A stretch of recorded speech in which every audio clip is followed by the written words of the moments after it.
Hi friends, very good morning. మన ముందు ఎవరన్నా కఠినంగా మాట్లాడితే లేదు కాదు చెయ్యను అని కఠినంగా మాట్లాడితే వీడికి అసలు మానవత్వం అనేదే లేదురా అని అంటాం. సో మానవత్వం అంటే ఏమిటి? ఎదుటివాడు ఏది లేక ఇబ్బంది పడుతున్నాడో, అది ధనం కావచ్చు, ధాన్యం కావచ్చు, వస్తువు కావచ్చు, వస్త్రం కావచ్చు, ఏదైనా సరే మనకి తెలిస్తే మన దగ్గర ఉంటే పక్కవాడికి సాయం చేయటమే మానవత్వం అనిపించుకుంటుంది. కొంతమందికి రక్తం అవసరం అవుతుంది. మనం చూస్తూనే ఉంటాం. యాక్సిడెంట్ కేసుల్లో ఎక్కువ మంది రక్తం పోయి రక్తం అందితేనే వాళ్ళు బ్రతుకుతారు. అలాంటప్పుడు మనకు తెలిస్తే రక్తదానం చెయ్యాలి.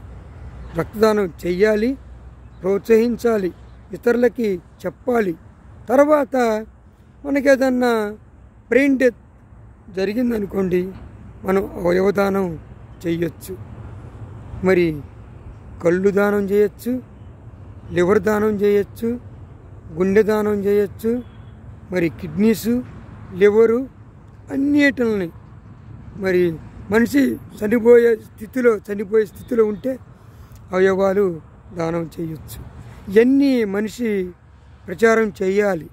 ఎందుకంటే మనిషి 100 సంవత్సరాలు బ్రతికితే అతని అవయవాలు 1000 సంవత్సరాలు బతుకుతాయని డాక్టర్ సలహా.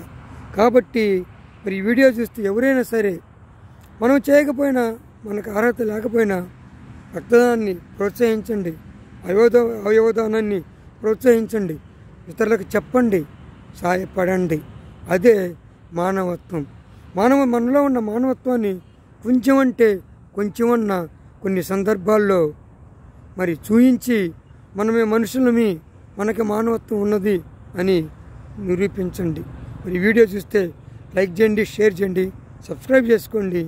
మరి మన మేనరిజం తెలుసు కదా. మరి గేములో గోలు కొట్టినవాడు ఆటగాడు, మరి గుడిలో గంట కొట్టినవాడు భక్తుడు, మన వీడియోలకి లైక్ కొట్టినవాడు మన అభిమాని. బాయ్.